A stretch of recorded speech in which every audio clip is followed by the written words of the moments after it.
Einu tvarkytis, gerai? Rytoj susitvarkysi. Rytoj 9 ryto ateina žmonės. Čia jaunų žmonių namas. Na žinot, laiptai. Nagi, galim paprašyti $1 000 000, gal net daugiau. Nenoriu, kad Lilė mus skubintų taip, kaip savo motina. Susitinkam rytoj 8:30. Mums patinka jūsų daiktai, Aleksai. Bet šiuo metu rinka krypsta link jaunimo. Jie nori, kad mes įsinežintume. Jūs galite vykdyti derybų karą.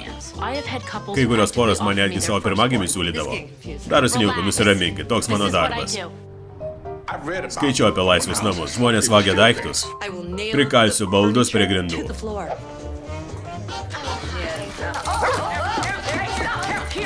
Greta!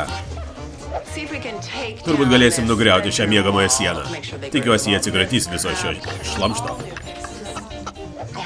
Turiu atsigulti į lovą, kad sužinočiau, ar man joje patiks miegoti. Ar galite išjungti šviesą?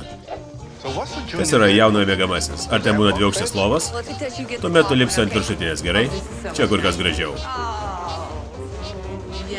Pasidarėkim dėl jo, bet mes dar savo buto nepardavėm. Taip, bet parduosim. Kai mudu su Rūda atsikrausime į Brukliną, jis buvo nebemadingas. Bet mums patiko. Kaip čia gražu, pažvelk, kiek šviesos. Nes mes norėtume skelbti aukcioną. Galit savo pardavinėti butą, mes jo nebenorim. Tikiuosi, už jį gausite $1 000 000. Mes visat padarydavom tai, ką norim. Susitokėm, nors 30 valstijų vis dar tai buvo neteisėta. Ką mums reiškia surasti butą palyginus su tuo?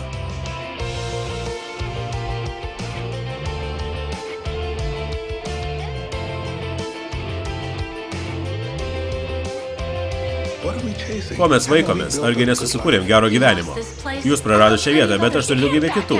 Dabar negalit pasitraukti. Mes galim daryti, ką tik norim. Duok 5.